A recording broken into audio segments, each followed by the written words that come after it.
তো আজকে হচ্ছে আমাদের একটা ওরিয়েন্টেশন ক্লাস। এইখানে আমরা বুঝবো যে আমরা কোন বিষয়গুলো এখানে শিখব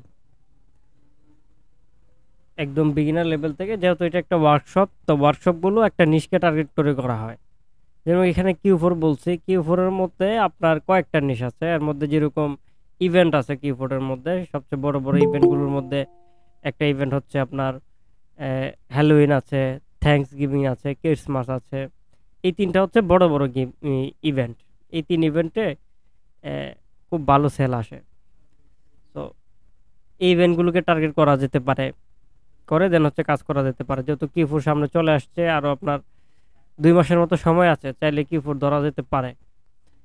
তো আমরা কি কি শিখবো এটা আগে দেখাই, স্ক্রিনটা শেয়ার করি।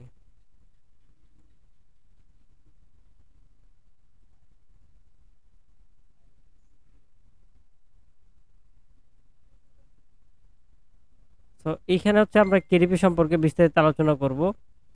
এরপরে কেডিপি কি, কেডিপিতে কিভাবে কাজ করে, কেডিপিতে কাজ করতে হলে কোন কোন বিষয়গুলো জানতে হয়, size, page, bleed, no bleed. এরপরে কিউ4 কি, কেন আমরা কিউ4 নিয়ে কাজ করব। তো এইখানে আজকে যেহেতু আমাদের প্রথম ক্লাস, ওরিয়েন্টেশন ক্লাস, তো আজকের ক্লাসে আমরা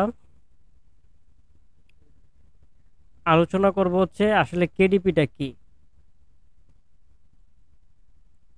কেডিপিতে অনেকেই আছে যারা কেডিপিটা কি এটা জানে না, যে অনেক নতুনরা আছে। তো নতুন থেকে নিয়ে একবারে বিগিনার লেভেল থেকে নিয়ে একটা নিশকে শেখানো হবে, একটা নিশকে টার্গেট করে আমরা শিখব। সো এখানে যেরকম থাকতে পারে, ইভেন্টের মধ্যে সর্বপ্রথম কোন ইভেন্টটা চালু হয় আমরা আগে এটা দেখে আসি। সর্বপ্রথম মেবি ইভেন্ট হচ্ছে হ্যালোউইনের।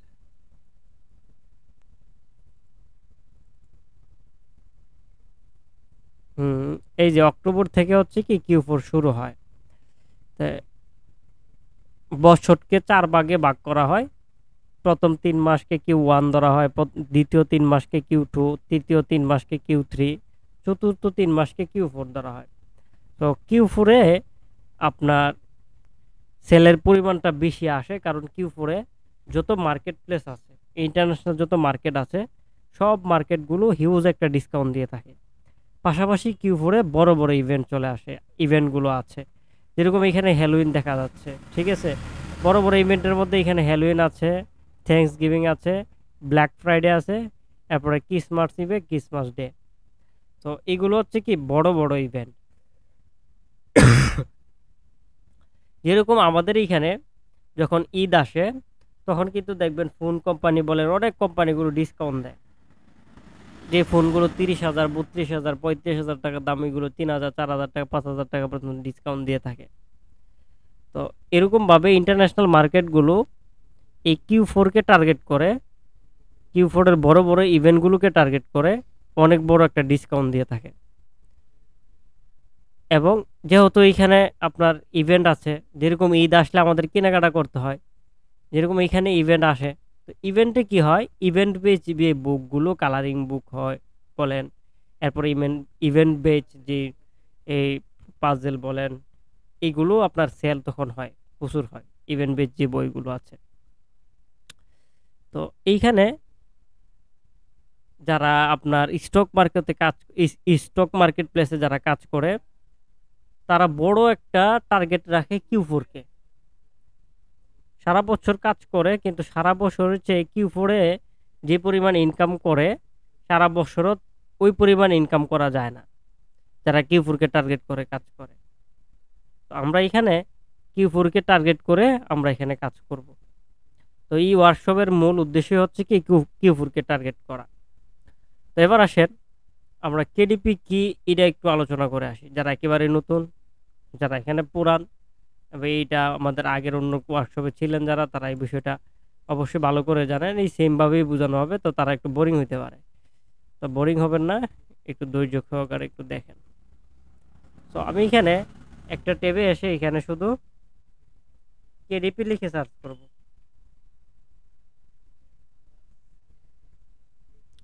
কেডিপি লিখে সার্চ করার পরে এই যে Amazon Kindle direct publishing, self publishing এর একটা সাইট চলে আসছে। অ্যামাজনেরই amazon.com দেওয়া আছে, দেখেন।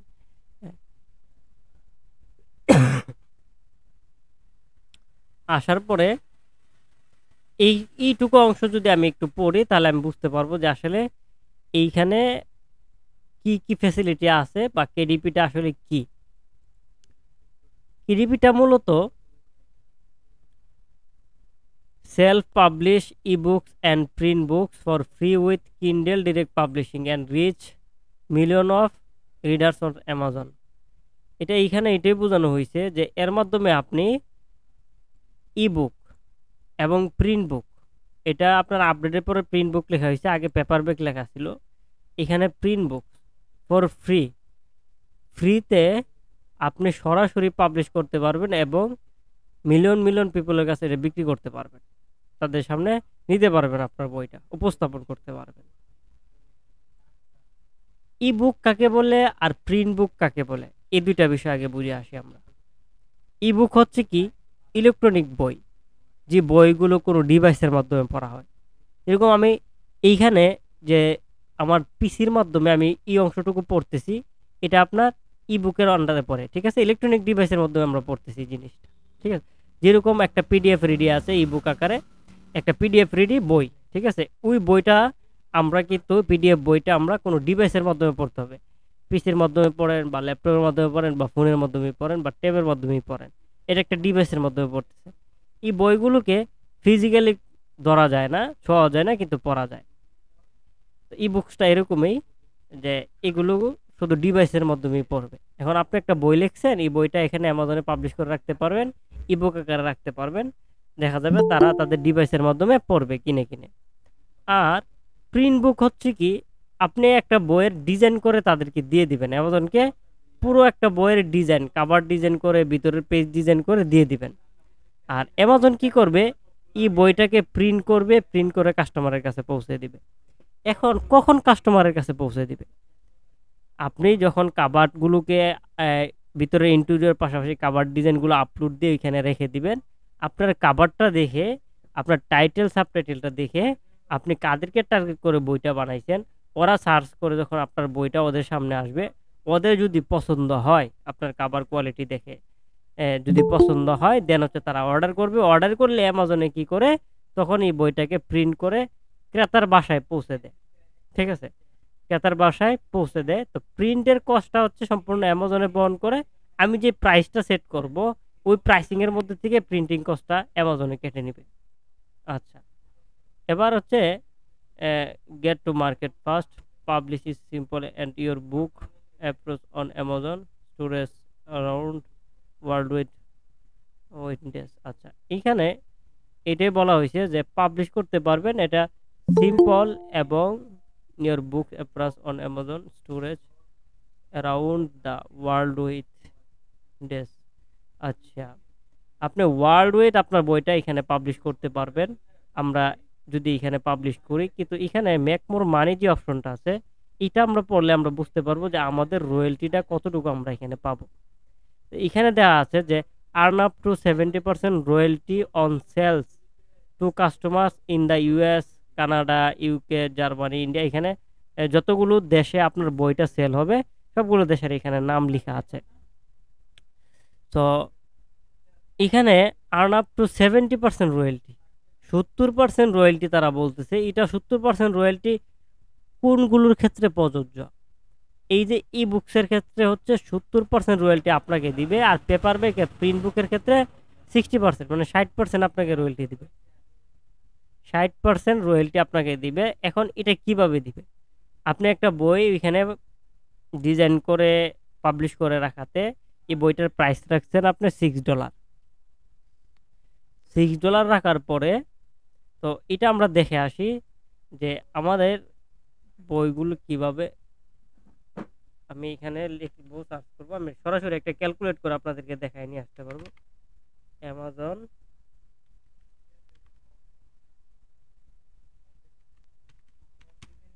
বুক সেলস ক্যালকুলেটর লিখে সার্চ করলাম, এই যে প্রিন্টিং কস্টে গেলাম অ্যামাজনের সাইডে, ওপেন ক্যালকুলেটর, আমি একটা পেপার ব্যাগ আপলোড করবো, এই যে হচ্ছে পেপার ব্যাগ, ঠিক আছে। তো আমার ইয়েটা হবে ব্ল্যাক অ্যান্ড হোয়াইট, ইন্টেরিয়র হবে ব্ল্যাক অ্যান্ড হোয়াইট, ইঞ্চিসে আমি ধরেন আমার সাইজটা হবে কি 8.5/11 সাইজের amazon.com। এখন আমার বইটা হচ্ছে কত পেজের, 100 পেজের একটা বই। আমি প্রাইস দিব হচ্ছে কত, $6 প্রাইস দিব। ধরেন $6, 5.99 আমি প্রাইস দিব। দেওয়ার পরে এখন আমার প্রফিটটা কিরকম থাকবে আর অ্যামাজনের কস্ট কিরকম আসবে, এই বিষয়টা আমরা এখন ক্লিয়ার হয়ে যাবো এখানে হিসাব নিকাশের মাধ্যমে। তো এইখানে আমি amazon.com-এ আমার প্রাইসটা হচ্ছে কি 5.99 মানে $6। $6 প্রাইসে অ্যামাজনের প্রিন্টিং কস্ট হবে হচ্ছে কত, প্রিন্টিং কস্ট অ্যামাজনের হবে 2.84, $2.84, ঠিক আছে, 84 সেন্ট। ধরেন $3 মতো অ্যামাজনের খরচ। তো $3 খরচ হয়ে যাওয়ার পরে এইখানে অ্যামাজনে কি কাটবে, প্রথমত অ্যামাজনের যে ওই চার্জ কাটবে, যে যার মাধ্যমে তাদের এমপ্লয়ের মাধ্যমে যে তাদের বাসায় সার্ভিসটা পৌঁছাইছে, এখানে একটা অ্যামাজনের কস্ট আছে। এই প্রাইসের ভিতরেই কিন্তু অ্যামাজনে তাদের বাসায় পৌঁছে দিয়ে থাকে, বুঝতে পারছেন? তো এইখানে সব কিছু বাদ দেওয়ার পরে প্রতি সেলে আমাকে রয়্যালটি কত দিবে, এখানে এটা উল্লেখ করে দিয়েছে যে আপনি যদি 100 পেজের একটা বই তৈরি করে দেন, দেওয়ার পরে আপনি প্রাইস যদি $6 দেন, তাহলে আপনি প্রতি সেলে প্রফিট পাবেন, এই যে দেখেন, আপনি প্রতি সেলে প্রফিট পাবেন হচ্ছে 75 সেন্ট, যেটা বাংলা টাকায় আপনার ধরেন 75 টাকাই ধরেন, 100 টাকা ডলার ধরলো, যদি 100 টাকার উপরে ডলার রেট, তো 75 টাকা আপনি প্রতি সেলে পাবেন। এটা হচ্ছে এই প্রাইসে, এই তো পেজ দিয়ে 100 পেজ দিয়ে যখন একটা বই আপনি এখানে পাবলিশ করবেন। এখন যদি আপনার পেজ সংখ্যা এখানে ধরেন 120 দিলেন, দেওয়ার পরে প্রাইসিংটা এরকমভাবেই সেট করতে হয় যে প্রাইসে মনে করেন বইগুলো সেল হবে। এখন আমি অযথা বেশি প্রাইস এখানে $10 দিয়ে দিলাম, তাহলে কিন্তু হবে না, বুঝতে পারছেন? এখানে 120 পেজ দেওয়ার পরে প্রিন্টিং কস্ট $3 উপরে দেখাচ্ছে, কিন্তু আমি যখন $1 বাড়াইলাম, বাড়ানোর পরে আমার রয়্যালটি এখানে থাকতেছে $1.15। পেজ যখন আমার বেশি হবে, কোয়ালিটি ফুল যখন আমার বই হবে, তখন আমি $6-7 দিতে পারি আমার বইয়ের প্রাইস, এটা ম্যাটার না, ঠিক আছে? তো এটা ক্যালকুলেট করে বুঝাইলাম। আমাদের পেপার ব্যাকে আমাদেরকে কেডিপি হচ্ছে 70% দিবে না, দিবে হচ্ছে 60%। তো 60% আমরা $6 প্রাইস রাখলে দেখলাম আমাদের এখানে 75 টাকার মতো পার্সেলের টিকে। আমার একটা বই যে শুধু একবার সেল হওয়ার পর যে আর সেল হবে না এরকম না, আমার বইটা সবসময় আমার স্টোরে থাকবে, যতবার সেল হবে ততবার আমি 75 সেন্ট করে পাবো, আমি যদি ওই প্রাইসিংটা সেট করে থাকি। এই হলো যে আমার রয়্যালটি, যেটা এই রয়্যালটিটা হচ্ছে এরকম। এরপরে study and control, keep control of your content and state your own list prices in all termination where you will hold publishing rights। আচ্ছা, এইখানে এটাই বোঝানো হয়েছে, আপনি আপনার বই যেটা পাবলিশ করবেন এটার রাইট আপনার থাকবে, যে কোনো সময় এটার প্রাইসিং কন্ট্রোল করতে পারবেন, বা এই বইটাকে আপনি যে কোনো সময় কন্ট্রোল করতে পারবেন। সাপোজ আপনি চাচ্ছেন এই বইটাকে আপনি ইয়ে করে ফেলবেন, আনপাবলিশ করে ফেলবেন, এটাও পারবেন। প্রাইস চেঞ্জ করা লাগবে, প্রাইস আপডেট করবেন, এটাও পারবেন, কোনো সমস্যা নাই। তারপরে publish in digital and print, publish E books, paper bags and hard cover for free on KDP. আচ্ছা, কি কি পাবলিশ করতে পারবেন এটা বোঝানো হয়েছে এখানে। ই বুক পাবলিশ করতে পারবেন, পেপার ব্যাগস পাবলিশ করতে পারবেন, এবং hard cover for free on KDP, এবং হার্ড কভারও পাবলিশ করতে পারবেন। আচ্ছা, হার্ড কভার আর পেপার ব্যাগসের মধ্যে পার্থক্যটা কি? হার্ড কভারকে বলা হয় স্পাইরাল বান্ডিং, এটা আমরা সামনে দেখবো, সমস্যা নাই। তো আজকে হচ্ছে আমাদের ইন্টু ক্লাস। এখন গেট স্টার্টেড টুডে, যথাযথ তুমি আজ থেকে শুরু করে দাও, কিন্তু আজ থেকে যে আমি শুরু করবো আমি তো জানি না কেডিপি কি।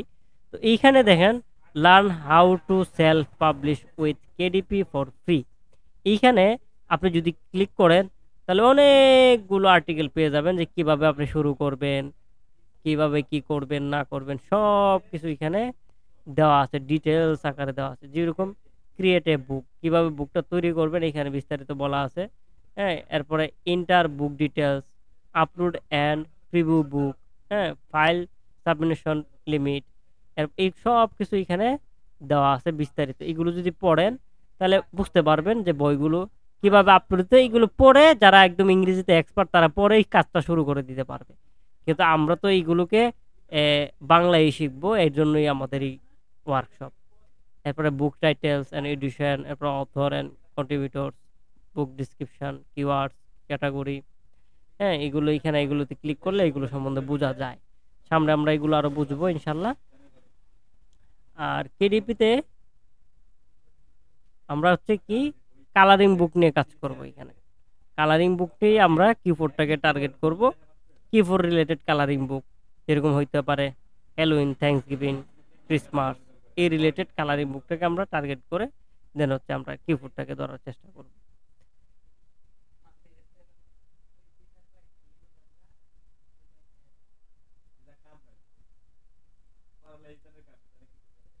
তাহলে কেডিপিটা মোটামুটি এটা একেবারে আমাদের শেষ।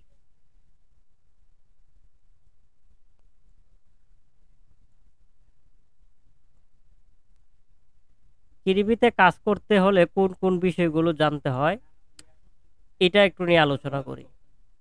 কেডিপিতে আমাদের কাজ করতে হলে প্রথমত, ঠিক আছে,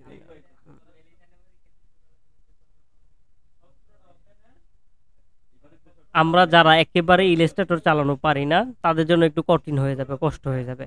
ইলাস্ট্রেটর চালাইতে হবে, আমরা ইলাস্ট্রেটরের মাধ্যমেই দেখব। তো ইলাস্ট্রেটর চালানোর মোটামুটি জানতে হবে, বেসিকটা জানা থাকতে হবে। বেসিকটা জানা থাকলে খুবই ভালো। যদি আপনি একেবারেই না জেনে থাকেন যে আমি একেবারে জিরো নলেজ জানি না, তাহলে দেখা গেছে ক্লাসগুলো, রেকর্ড ক্লাসগুলো একটু বারবার দেখতে হবে, প্র্যাকটিসের জন্য বারবার প্র্যাকটিস করতে হবে। ইউটিউবে একটু রিসার্চ করে ভিডিওগুলো দেখবেন, ইলাস্ট্রেটরের ভিডিওগুলো, ইলাস্ট্রেটর কিভাবে কাজ করতে হয়, বেসিক একটা আইডিয়া নিয়ে নেবেন ইলাস্ট্রেটরের। ঠিক আছে? তো এইখানে মূলত আমরা ইলাস্ট্রেটরটাকে বেশি ইউজ করবো, ফটোশপ আমরা ইউজ করবো না। ফটোশপ দেখা গেছে এ প্লাস কন্টেন্টের ক্ষেত্রে ইউজ করা হয়, বিভিন্ন বুক মকআপ করার জন্য, কালারিং পেজগুলোকে মকআপ করার জন্য ফটোশপ ইউজ করা হয়। আমরা কভার ডিজাইন থেকে নিয়ে ভিতরে ইন্টেরিয়র ডিজাইন পর্যন্ত আমরা এর মাধ্যমে করে থাকবো। হ্যাঁ, আমরা সবকিছু করবো হচ্ছে ইলাস্ট্রেটরের মাধ্যমেই করবো। ঠিক আছে? তো এইগুলো হচ্ছে কালারিং পেজ। এইগুলো ক্রিসমাসের কালারিং পেজ। এগুলো কিউফোরকে টার্গেট করে বানানো, এগুলো একটা ক্লায়েন্টের অর্ডার ছিল। তো আমরা এইসব রিলেটেড এই পেজগুলো কিভাবে তৈরি করতে হয়, কিভাবে কাস্টমাইজেশন ভাইয়া করতে হয়, আপনি কি স্ক্রিন শো করতেছেন? আমরা তো স্ক্রিন দেখতেছি না। স্ক্রিন দেখতেছেন না? ও, না ভাইয়া, স্ক্রিন দেখা স্ক্রিন যাচ্ছে, দেখতেছি না। দেখা যাচ্ছে স্ক্রিন। স্ক্রিন তো দেখা যাওয়ার হ্যাঁ, কথা, এখন অফ হ্যাঁ, করেছেন। পাইছি পাইছি। হ্যাঁ, এখন অফ এখন করছি। বন্ধ। তো আমরা হচ্ছে কালারিং পেজগুলো কিভাবে কাস্টমাইজেশন করতে হয়, ম্যানুয়ালি তো ডিজাইন করা পসিবল না, এখন কাস্টমাইজেশন ডিজাইনই হচ্ছে মেইন।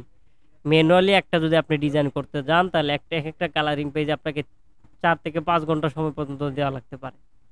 আমরা শর্টকাট ওয়েতে কিভাবে কাস্টমাইজেশন করে শুধু কেডিপির জন্য সেফ, আদার স্টককে আমরা কোনো টার্গেট করবো না, শুধু কেডিপিকে টার্গেট করে আমরা এইখানে ডিজাইন সাবমিট করব, বুক সাবমিট করব।